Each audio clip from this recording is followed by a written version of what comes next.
Hi, y'all. My name is Lauren Guchik. I work for Sustainable Solano. I'm a program manager there in the local food guild. And our mission statement is to nurture initiatives for the good of the whole. And we do that in a variety of ways. Um, some through education, through garden installation, cooking classes. And the program that I currently work for is Solano Gardens. This class, we just want to start off by saying thank you so much to Republic Services in Venetia for generously funding this class, this opportunity for us to hear and learn from our teacher, Tina. So without further ado, we have an incredible teacher. She is a UC Master Gardener and a wonderful person, a musician, and a beloved chicken steward. So Tina, take it away. Well, thank you, Lauren, for that wonderful introduction. So we're gonna dive right into it. All right. Chickens in the garden, benefits and challenges.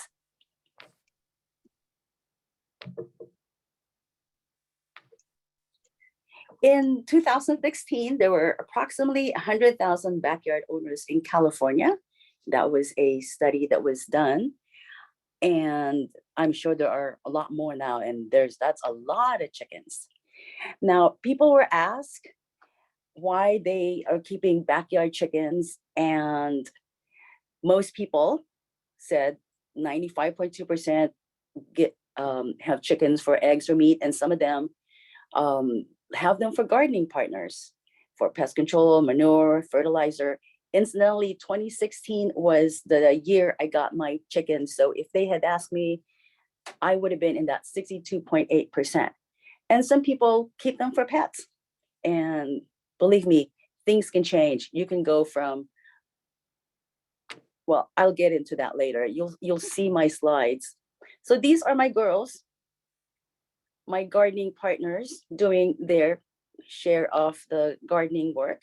And they really get really excited. They run to go for what they need to do. I don't even have to tell them, they just work. So let's talk about the benefits. I would call them the good. Number one, of course, would be poultry manure or fertilizer. Poultry manure contains all the 13 of the essential plant nutrients that are used by plants. It's a really good fertilizer. And not only as fertilizer, they're also good soil conditioners. You can add them to the soil, and you can basically put more organic matter into the soil, which makes your plants grow really, really well. And there it is. There's the arrow that tells you, I don't know if you can see that. If you have a big screen, you probably can, because I can barely read that now. And another byproduct of having chickens is the chicken feathers. Now, I got a little gung-ho about chicken feathers because I kept seeing things like these, that they can be used as fibers. They can be used for fiber production. There's been a lot of studies that are being done, and they are actually being done pretty much all over the world. They can be used for additive in MDF composites. Your shelves could have chicken feather fiber. At least that's the study they were doing. And in 2021, they did more studies of it on doing the same, putting them in your shelves, or your composites. And then I was looking around for more chicken feather benefits, and I ran into this YouTube video of these two young girls from Bosnia who did the experiment on turning chicken feathers into biodiesel. They're really cute. If you get a chance, just go to YouTube and watch these two girls. They did a really, really good presentation. It was a TED Talk. So it wasn't just two girls recording a YouTube video. Then another benefit is, of course, weed and insect control. As I mentioned, the girls like to scratch. They may not eat all the weeds, but they could scratch them until they won't grow. These are sample of some of the weeds that they could scratch out of your garden. And can you imagine if everyone have chickens in their backyard? We probably won't have the Mediterranean fruit fly. This is the fruit fly that's been they're also called Huanglongbing, the one that has pretty much wiped out citrus production in some states. And of course, they also love to eat worms, especially if you feed them in a takeout container, because they know they have to eat it. Another benefit, of course, are the eggs that you would get from the chickens. And I read about this study from Mother Earth News a while back, and I wasn't really sure how serious the study was until I found it in the American Pastured Poultry Producers Association website. The chickens have a third less cholesterol and all the good stuff. I'm not going to get into it very well because my purpose on mentioning the egg is for the eggshells. Eggshells can be added to compost. They are rich in calcium and they are soluble and it can grow your garden really well. Now, another one, this is like the ultimate, I think, is have them do your composting. There's a company in Vermont called the Vermont Compost Company where they have chickens tumble and agitate the mix. They look for bugs, they look for grubs, they eat whatever. In fact, I understand that they don't even give them any feed. They just release the chickens on these mountains of compost or compostable mountains, and the chickens just devour them. And they said they sell the compost. And as a side effect of that, they also get eggs and then they sell the eggs. It's a win-win. It's the ultimate.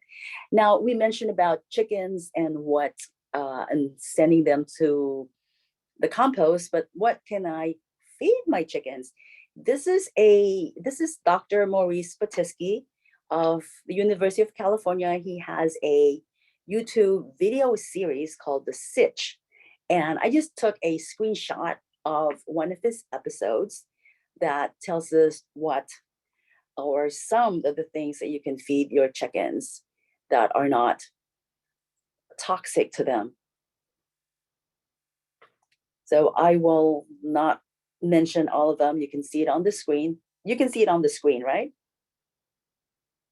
Yes, Yes. we can. Oh, Thank good. you. All right. All right. So it's called The Sitch. He's really funny. Well, okay. I find him funny, but he's also kind of goofy, and his videos are not very long, from about 10 to 12 minutes, sometimes even less. And I think that's intentional so that you would watch and listen to him. He's really good. He's a veterinarian. And he also had a list of some of the 11 common toxic foods to chickens. Moldy food, absolutely. And caffeine, do not feed them your coffee or your tea. Don't give them your alcohol, and nicotine is bad for them, and all those other things. So The Sitch, I highly recommend it. Now, there may be other benefits, but I don't know if I miss anything, but we're going to talk about challenges. Notice I call them challenges. They're not problems. They're not so good, but they're not exactly bad. And I think that these challenges can be corrected or overcome or worked on. Salmonella. Salmonella is a big thing. I can't emphasize enough. This is a big thing. And the best thing is sanitation, just practicing good sanitation. And I'm not going to go deeply into that too much. Ooh, rats or mice. When you have chickens, there's very likely rats or mice lurking around. But that can be corrected too. Don't leave any food out, especially at night. And if your chickens are not around, make sure that the food containers are covered up. But it really depends on your setup. Birds, avian flu. We actually have a bird, a swallow. I can't remember what kind of bird he was, but he would come and visit the chicken run year after year. It may be the same bird, may just be, from the same family. You got to be careful about having birds around. I know we like to put out bird feeders. I've read recently, because of the avian flu outbreak, that they are discouraging people to do that. But that's just something to think about. And just a little thing about salmonella. They did a study about the prevalence of salmonella in backyard chickens. And as I mentioned, sanitation is really, really interesting. I mean, and really, really important. All right. This is kind of related to salmonella and how to use chicken manure safely, because the manure could have the salmonella. And, oh, yes, it does.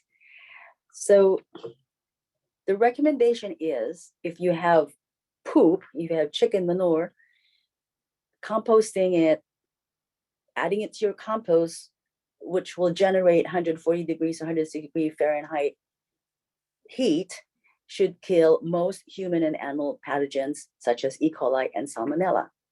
And aging is also very important.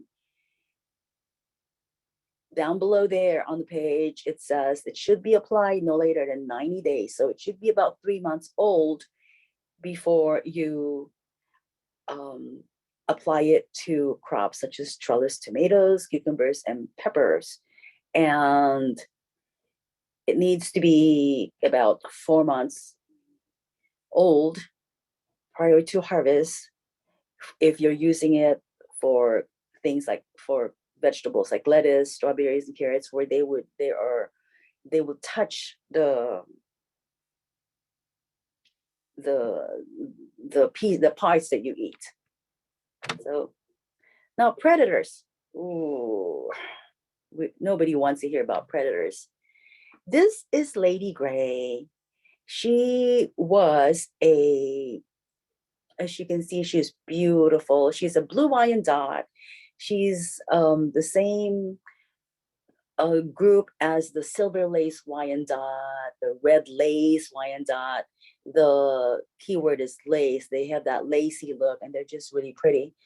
Well, she was my favorite chicken. And one day we left them out as we went off to play music for a few hours. And we've done this for 5 years. We would leave them for a little bit in the backyard and we'd come back and they'll be fine. Well, this particular day, it was not fine. We could not find her. And I found her in a corner of the yard and she was dismembered. So she died a horrific death. So I cannot emphasize enough on security for your chickens. And predators could be big animals, raccoons, nasty animals out there, or big dogs that are not very friendly. And they could be friendly and they could turn against your chickens too. And for us, we think it was the big giant cat that likes to lurk around. But lock them up. Don't leave them out. Now, there are predators for chickens, but the chickens themselves can be predators themselves. So it's really important to, like this one, I put a kind of a cage around the vegetables so they can't get to it until they figured out that they can land on top of that, on top of the hardware cloth. Now, if you really want something that's predator proof, this is probably pretty much a predator proof, and you can even put a lock on it, so human predators can't get to your vegetables. But this picture was taken at the Sunset Demonstration Garden in Sonoma County. This is really, really nicely done. And if I were a better woodworker, I would make this for my garden. And but really, you don't really need, this is called hardware cloth. You can use regular chicken wire. A lot of people think that chicken wire is used for the predators to get to the chickens, but it really is that it's the chicken wire so the chickens cannot get to whatever you want to protect. So you can use chicken wires for this. And please, please, whatever the chicken says, keep the gate closed, no matter what they say, even if they beg for it. Look at that face. How could you not open the gate for that chicken? She looks really hungry. That's Brownie, or it was Brownie. And they will sit in front of your door and wait for you to open. Please do not open the door. This is them just resting. They like to rest. They will also climb on top of your gate. If you, this is like outside of the kitchen, and Pearl? Hey, Pearly Shell. seriously, she's just, Hey, Pearl. but she's just so cute. We think our chickens are cute. And if you think you're safe and you don't believe me, look at this. They will climb anything. I put scaffolding around it to put a bird netting so they can't get in here, but they got in. They got in. They will even, this one is Maggie May. She thinks she can walk on water. It's our miracle chicken. I mentioned about predator earlier. Well, this girl here was actually, I was in the kitchen and they were right outside, and I heard this really loud squawking, and I go outside and I see this big cat running away, and this huge glob of feathers on the ground, and there was Maggie May without her feathers. You can kind of see the exposed skin on her. So we call her the miracle chicken. She can not only walk on water, but she also survived a predator attack. Now,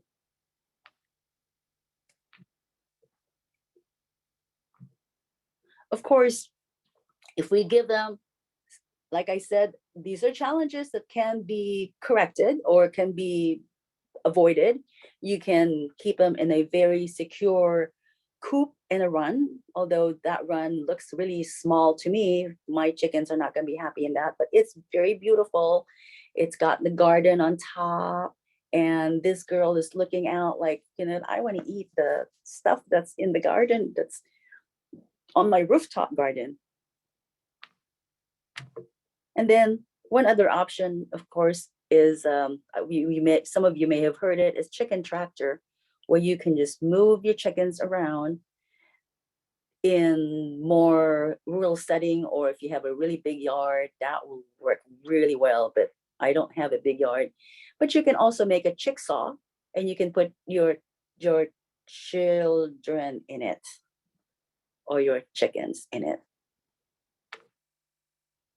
And there are a lot of books out there. These are not the only books. I just like the pictures, and I've borrowed them in the past from the library. You can also buy them. I think some of them are also available on as a ebooks nowadays. And this one is a really fun one I'm reading right now that I got from the library.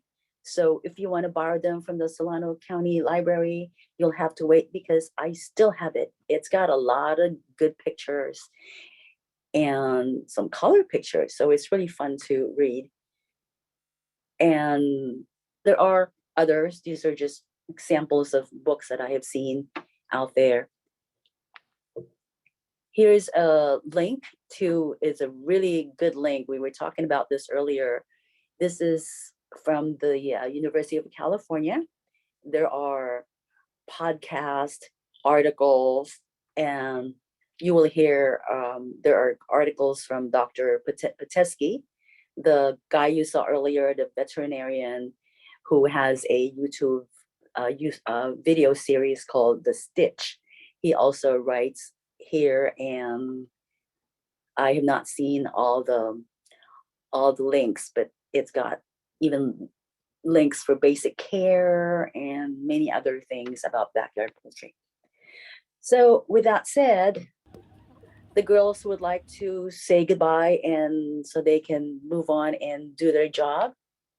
And if you keep them really safe from predators, this is what you get. You get Goldie at 10.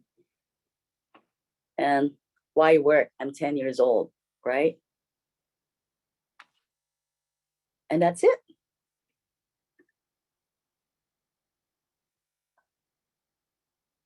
Oops. And I'll stop broadcasting. Can you guys hear me? Yes. Oh, good. Can you see me? 'Cause I can't see you. No, right. thank you How so was much, that? Tina. That was great. Well, and so Great. we did have some questions come in through the chat. So I'll go ahead and ask those now, but then when we get through, we'll maybe we'll just open the floor for some questions. People could come off mute. So Sounds good. I know you talked a little bit about curing the manure and how much time needs to pass between applying it, but someone asked, how long does the manure need to cure before adding it to your garden? I think I mentioned it earlier. So it says at least 90 days. If you are applying them around crops like tomatoes, things, or if you're not, so the tomatoes are, so for, how do I put it in a easier way that my brain will take it? So if you're putting them on for fruity things, tomatoes, cucumbers, they're not touching it. Though 90 days is plenty according to the research, and it's in 120 days or 4 months at least to cure them before you put them on, like around lettuces or spinach, where they actually be like maybe touching the actual vegetables that you're eating. So, oh, now I Thank you can't hear so you. Oh, good. No, thank you so much, Tina. So the next question was, how can I tell if my chickens have salmonella? Are there any cues? That would be, I really don't know. I am not a veterinarian. And I would assume that there is salmonella because of the manure. And the best thing is make sure you wash your hands after you handle your chickens, and clean out your manure where they live to make sure. I don't eat my chickens. I don't ever intend to eat my chickens. So if they have salmonella, if they're not showing any signs, it's not a big, if you really want to know, I would probably contact a veterinarian. That would be Awesome. that'll Thank be you my so last much. answer. No, I appreciate your honesty around that. It's like there are people who have studied like down specific tracks that can really help with that question. That's great. So this is kind of a fun one. How high can chickens jump? It depends on the chicken.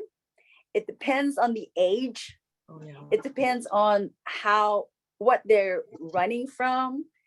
But let me tell you, from my experience, when Goldie was much younger, our 10-year-old, she was about 4, and we have this fence. It's 6 feet high, and I kept finding her in the front yard. And did I open the gate? Did I? And until one day I was in the front yard and I saw her jump up. So 6 feet. So she jumped at least 6 feet and 2 inches to clear it. Yeah. Hey, that's awesome. So they can jump, y'all.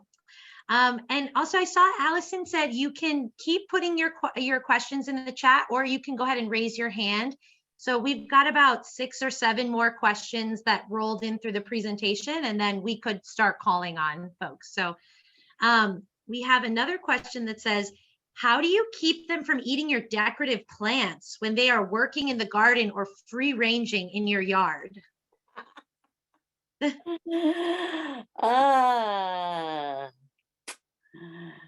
Well, you can fence them in, the chickens, or you can fence in your plants. They will damage anything. If it's decorative and you really don't want them to be there, you gotta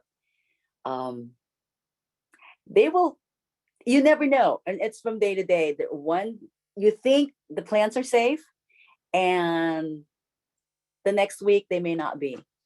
So don't let them out in the garden. Fencing. Okay. So now we have a different question about thoughts on getting rid of mites that may come onto the birds. Okay, I didn't cover mites because I'm not an expert on mites. There are other people out there who say do this and do that. Again, it comes down to sanitation. Sanitation is really important. Make sure you clean out your coop. There are experts out there who will tell you this and that and what, and there are non-experts who claim they're experts. I would check out that UC website on poultry, and I'm sure that they will have something there. And in fact, I think one of the videos from Dr. Patesky mentioned mites and how to not prevent, but to at least minimize. I'm not an expert on that, so I can't tell you exactly what to do. No, that's great. Thank you. And because we're all here because we're either curious about having chickens or we've actually had chickens in the past, some people are dropping information into the chat. Specifically, another Tina's talking about chickens, how to identify if they have salmonella. And Janet has talked a little bit about how to prevent chickens from digging up your plants. So I would encourage folks to go ahead and use the chat. So, okay, Tina, we have a couple questions coming in about the size of basically how much space per chicken do they need if you're creating an area for them? And yeah, that's kind of like how much space does a chicken need? As big as you can afford to. That's not true. There are some guidelines. Let me think. I've read different ones, and 4 square feet per chicken is one of the numbers I have read. And it really also depends if you are free ranging them sometimes, or if they're locked in all the time. It depends. It kind of depends. But definitely do not give them very small space. Smaller spaces than you can, then they that they would like, because that's when you start having problems. So No, thank you so much, Tina. I think that's great somebody said, advice. somebody says 4 square feet sounds like torture. It is for my chickens. I have bigger than that for them. Yeah, I like to just remember that they're living beings, and you know, especially if we're taking their eggs for our food and nourishment, there is this responsibility to take care of them because they're taking care of us in this way. But let me get back to the questions because I'm so grateful that you're here with us today to lead this conversation. We had a question come in about involving children with the chickens. Any thoughts or advice on having kids involved? I don't have children around here. So I would not be an expert for that on that. But let me tell you, one of our great niece was visiting one day and she wanted to hold the chicken, but she was kind of small and chicken was big, and it was kind of hard for her to like pick up the chicken. So it ended up kind of stressful for the chicken, not for her, but for the chicken. I believe it. And we have somebody saying hand washing is super important. Well, for all of us, but especially with the kids, don't let them put their hands in their mouth. I've been told by other teachers, like, don't let them kiss the chicken, even though they want to, but like really it's not meant. And then maybe even you could change their clothes after working with the birds if the kids are playing with them, or helping you scoop the poo. Really just making sure that Tina said it, sanitation, right? Like no cross contamination. So, and actually, Tina, could you go into a little more depth about how often you clean your chicken coop and what that process is like? The chicken coop, I have not cleaned it in a while because I like to use water. And so every season I clean it, but they're not there all the time either. They just sleep in the chicken coop. They have a tiny chicken coop that's enough for the 3 of them. And then they go in the run. And the run, I do deep bedding, so that does not get cleaned except when I want to harvest my compost. So at least once, for me, once a season is what I would do. But I know that some people do it more than more or less. And just so we're clear, when we say clean it, you mean like getting in there, scooping it out, and then that starts that curing process in which you could add it to your compost, or what is the? Oh, no. When I talk about, so most people have, this is my setup. Most people have a solid floor. I have hardware cloth on the floor. So it's the poop goes down, and pretty much every day I would kind of get a scraper and make sure the poop goes down. But I'm talking about where I'm actually cleaning with water and scrubbing it and making sure it's really clean. Soap and water. Yeah. I see. So those are two different activities, kind of collecting the poop regularly and then a deep clean of their house. Yeah. I have a friend who goes in there and collect the poop and get the poop out every day. It's also one way of checking out and see if the chickens are doing all right. Awesome. Thank you so much. Okay, so somebody is asking, I'm told that manure nuggets can be soaked in water in a 5-gallon jug for 1 hour and applied to the base of non-root veggies. Have you ever tried this? I've never tried it. I will not try it. First of all, it's really stinky. And remember, we said they need to be cured because they're really hot and they may have salmonella. So if you try that, I would probably use an aged manure before you even try that. And also, in that slide I showed earlier, it says that the time, if it's not composted, they will only reduce the number of pathogens in the manure, not entirely kill the pathogens. So I would probably even like put it in the compost before I even do anything of sort. I'm sure it'll be good for the plants, but remember it's hot and it could kill your plants. So age them first, please. Awesome. Thank you, Tina. We had someone asking about, they are a family of 5, wondering what's the right amount of chickens for us? I don't know. It really, I'm not an expert enough to tell you how many, but I could tell you that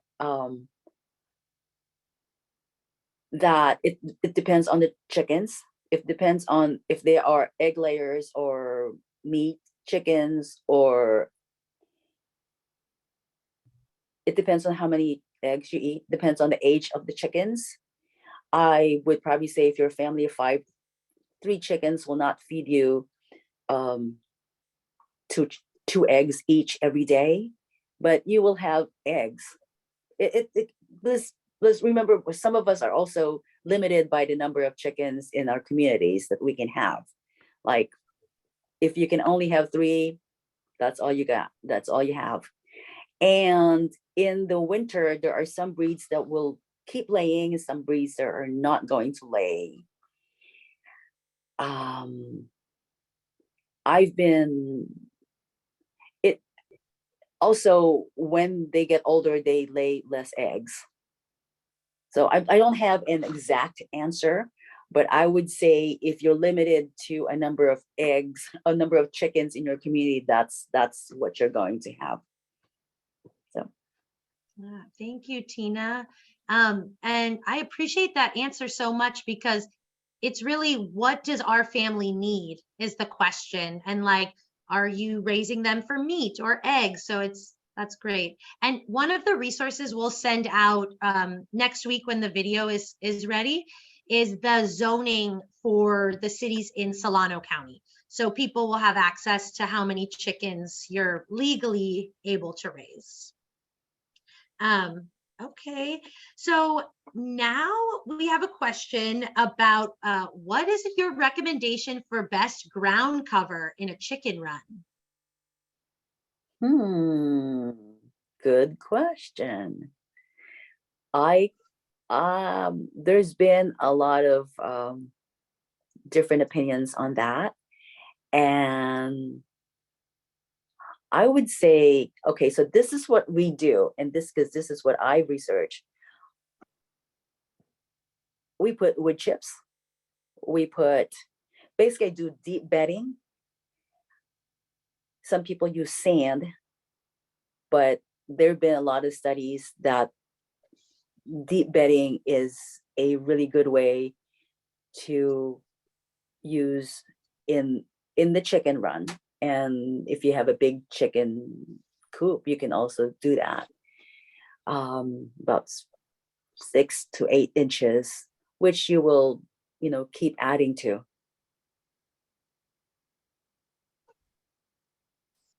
And someone is follow-up question, what kind of wood chips? I get mine from the tree people. There are some that you would not want to use. I would do more. I would do research, because it's what you can get. There are some that are not as good as. I can't tell you specifically. I also add some like cut up branches in there. I would give them collard greens in the morning, and whatever branches are left there, I leave them there. So our chicken run is one big compost pile, plus the manure that they have in there. Wow. And I actually worked at a high school who had chickens, and some of the things that they put down, I liked it. They said that they're actually like nitrogen fixers. So they would do things like mustard, clover, alfalfa, beans, like they would sprout fava beans and then let the chickens go and eat the fava bean greens, and was this whole thing. Yes. Okay. Let me go back to my questions. Okay. If we don't currently compost, can the chicken manure go into the green bins? I don't know. That's a Okay. good question. Where public services would know that answer. Yes, I am one of your local haulers, and I know that my fellow hauling agencies also feel the same way. No pet waste in your compost bin at all, please. Not dog, cat, or chicken. We don't know their health, and we don't want that in future gardens with the compost. So please don't put it in the trash if you're not going to put it in your personal home, turning it at home and everything compost bin. Thank you. But you can put food in the compost bin. Any kind of Absolutely. food scrap. Any meat, cheese, bones, food, actually food, soiled paper, greasy pizza boxes, all of that can go in your green waste cart. And it keeps it out of the landfill, keeps it from causing methane gas, which is part of our climate change problem. So we're happy to take all the rest, just no pet waste, please. Well, thank you so much, Marie. Thank you to all the people that actually help us move our trash around and get it from our house to the recycling can or the compost. And I think that is something that I get so excited about chickens, is that they can actually help you reduce some of that waste that goes into the landfill by feeding them some of your food scraps from the kitchen, or, you know, having them help you with your compost pile. They really are an ally for living a more like sustainable life. Yep. Okay, so we have someone, speaking of that, like, as they do so much work for us, someone's wondering if you can talk more about how much you feed the chickens, what you feed them, and we'll be sending out some resources about where you can buy things in Solano County next week as well. But Tina? Oh, what I feed them? Yes, and how often? I give them the layer feed, because they're laying chickens. And again, I will defer to the website I was mentioning about raising chickens, because they would know specifically when you should switch. Because when they're chicks, you give them something different, and then I think they're called grower. It's been a long time since I had little chicks. They're grower mix or something, and then you go into the layer mix. I give them scraps, obviously, and we have a new system now where we have these tubes of feed where they can eat anytime they want. But I've also in the past soaked my feed, fermented feed. That was a lot of work. But yeah, we give them a layer feed. I've also heard that people feed them like oyster shells. Have you heard about that? Yes, oyster shells is for the calcium, so that they can have the strong eggs, the strong eggshells. Mm-hmm. You put them in, basically you put them in the little container, and they can eat when they need it, and they do. I've seen them just voracious, and then some days they totally ignore it. Wow. And then I have a friend with chickens who mealworms are their like favorite little treat that their mama like gives them. Yeah, they like them. I have a little mealworm farm. You can't see it here, but I have a mealworm farm, because it's just because I wanted to. But you can buy mealworms. It's Wow. So you grow your own mealworms to feed the chickens. And that's why you're our teacher. Thank you so much. One other thing I also heard was that they like oregano and that there's like a lot of different medicinal properties in the plant. Have you ever heard of them? People planting oregano around the coops or lavender? Oregano, yes, there's been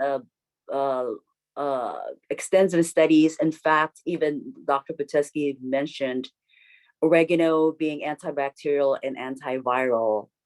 And I've never seen them eat my oregano though, but I do add it when they're not looking. I add them to their feed, and I'm hoping that they will eat them.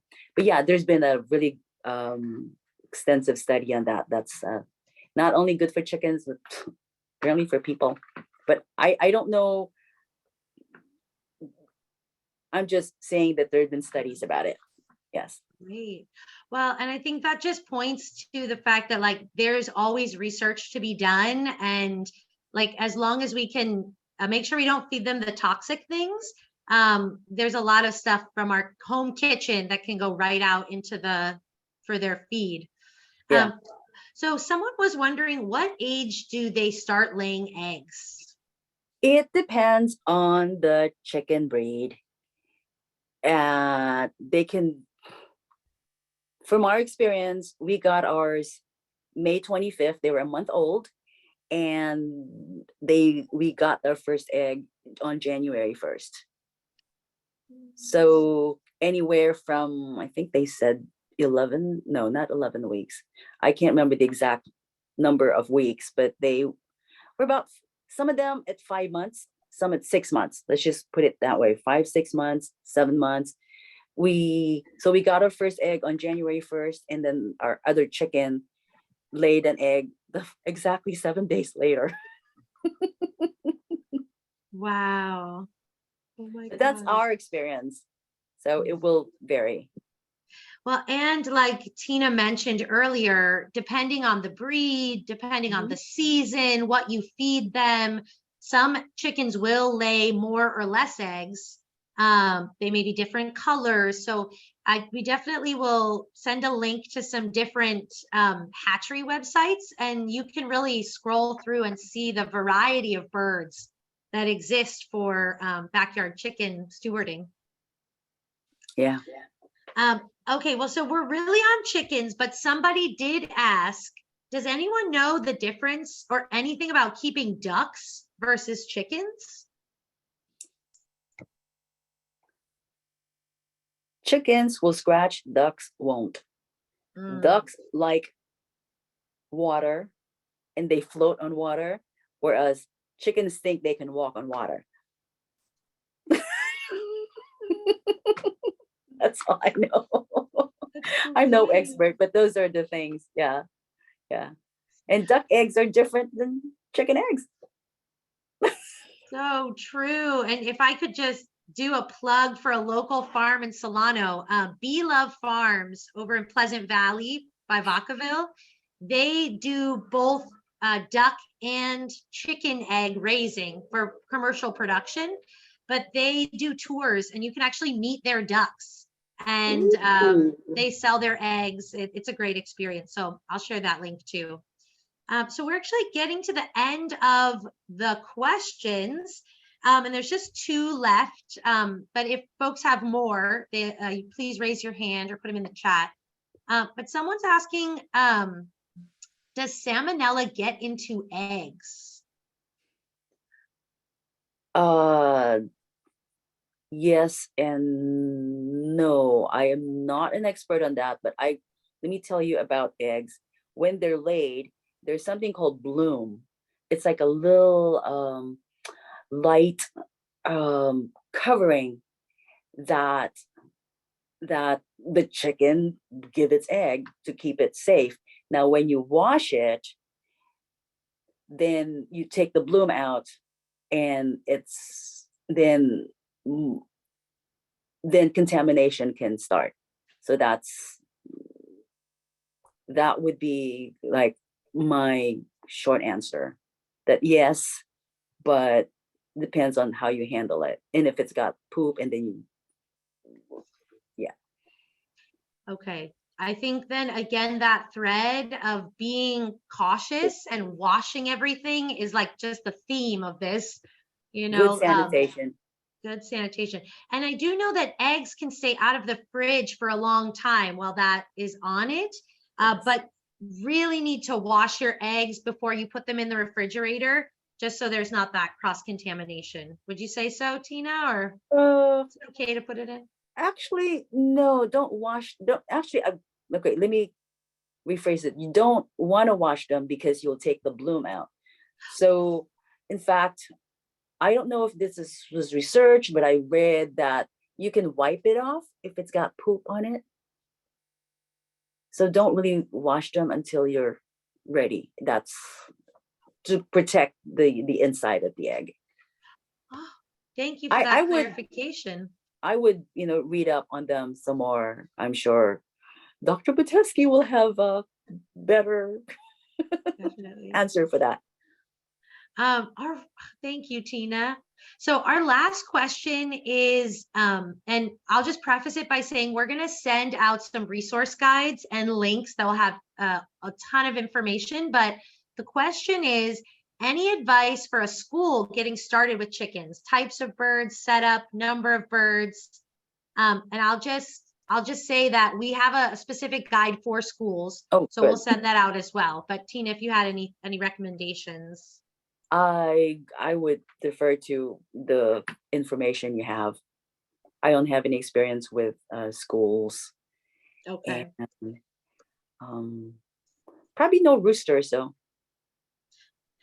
And actually, we are not allowed to have roosters in Solano County. And I think if your chick ends up becoming a rooster, there is a place in Vacaville that will help rehome those birds. And you can always surrender your roosters to the feed store in Vacaville just for that. Ah, Yeah. good. That's good to know. I would say like something that maybe it hasn't been mentioned explicitly, but there needs to be consistent care. So if you're a school and you do have a weekend where no one will come, you probably want to put some kind of like management process in there, like really making sure the chickens have enough space in whatever area they stay inside of for the weekend until another person comes back to let them out. But yeah. Okay, we did have another question come in, which is, can you recommend how to overwinter urban chickens in cold climates? With all this rain going on right now, it's so cold. How cold are we talking about? Are we talking Solano County cold or Okay, so snowy this is cold? Rhonda was asking this. So if you want to give more clarity, Rhonda. But even this concept, what does overwintering mean? Like how to care for them over the winter time?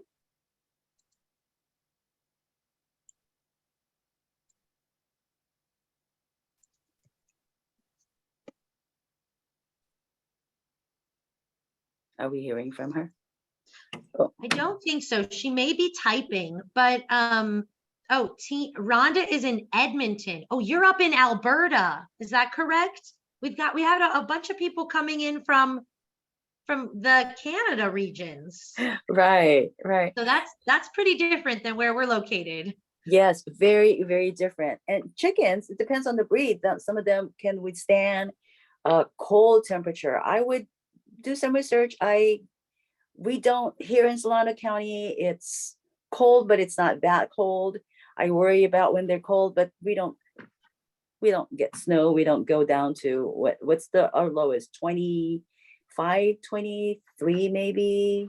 I don't even think we go down lower than 20. So I don't have an answer for that, except, we don't get that kind of temperature.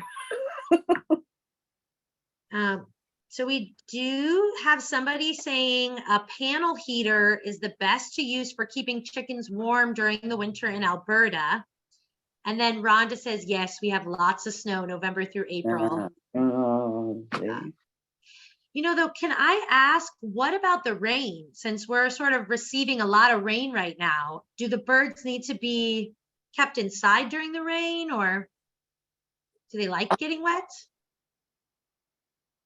I found that my younger birds, when they were young, my first flock, they really liked the rain, but they got older and they didn't want the rain. It would be good to keep a roof over their chicken run and there so they can keep scratching. Right now, the run is kind of wet, so they stay under the coop where it's dry and they can scratch in there. I would make sure that they have somewhere where they could, where it's dry, where the ground is dry. Thank you. Well, and I just appreciate it's like we have to care for them because they're caring for us. Mhm. And so thinking about, how the weather will affect them or, getting clean water every day. Yeah. Oh, okay. Well, so that is all the questions that have come in. And I'm wondering, Tina, before I turn towards more like the closing comments, do you have anything else you want to share with us about chickens, your experience? Or does anyone else have any other questions? Speak up now.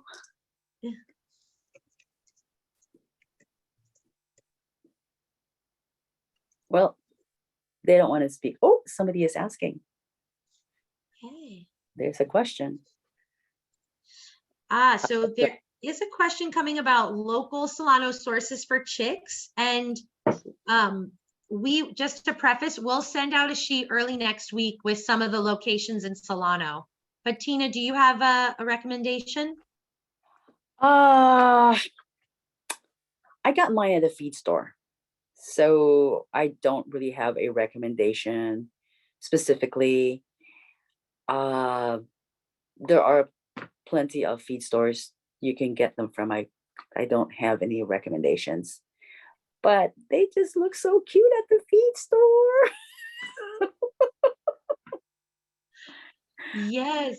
And right now is actually the time when the chicks are coming into the feed store. So there's a place called Higbee's up in Dixon, Vacaville Feed. They actually have schedules on their websites letting you know which breeds will be coming in. Right. Because the way this is happening is there's hatcheries kind of around the country, and we'll send a couple links because you can always have your chicks shipped to you. You'll have to work with your local post office because you actually have to pick them up in person at the post office. But a lot of the feed stores here in county are actually buying them from these hatcheries. And if you know Soul Food Farm up in Pleasance Valley, they recommended a hatchery called Murray. Now, see, I'm not going to get it right, but it'll be in the resource list. And that's where they get. It's That's Murray it? McMurray. Yes, and that's where she gets her chickens. So we'll share a couple local sources as well as folks that will ship into California if you're looking for a specific breed. Ooh. Well, Tina, before we all say goodbye, do you have any encouraging words for us? Go do your research, but don't wait too long, because the more you research, the more you'll find things, and sometimes they can be encouraging, they can be discouraging. Once you've done your basic research, go for it. Chickens are really fun to have. And if you think you're getting your chickens for one purpose, you will find that you will change over time. We did not want to name them. We just called them the brown one and the gray one. Those are my first two. And she became Miss Brownie. She became Lady Gray. And then there was a pandemic and we were on lockdown. We had nobody to talk to except the chickens. And they became like family. We called them the grand chickens. So yeah, it's very just like any pets, any grand chickens. They're really fun. It's really worth having them. So go for it. Yay. Thank you so much, Tina, for all of your wisdom and knowledge and encouragement. And I want to extend an invitation to everyone on the call. We'll be having a garden tour in Benicia and Vallejo on April 22nd, where some of the educational gardens that Sustainable Solano helps to install will be opening up their yards. And so you all can and see what different permaculture and water savings gardens look like. And there are several homes that actually have backyard chickens. And so if you're looking for some examples of how it may look at your house, April 22nd is a really great day to just have some fun in the hopefully sun. Allison just dropped the link into the Eventbrite. So if you sign up, you'll receive instructions, because we don't put the people's addresses out online. It's kind of like one day only kind of thing. But I want to say thank you so much, Tina, for being here. Oh. And to the thank you. And You're thank you. very welcome, Lauren. It's been fun. It's been fun getting to know you. It's been fun getting to know you, and I got to meet Tina's birds, and they were so happy. And so I know that all of us have the ability to do this. And I also just want to say thank you to Marie at Republic Services in Benicia for hosting and funding this class, as well as Solano Public Health, who is the funder for Solano Gardens, the program that I help manage, where we are empowering people to grow their own food.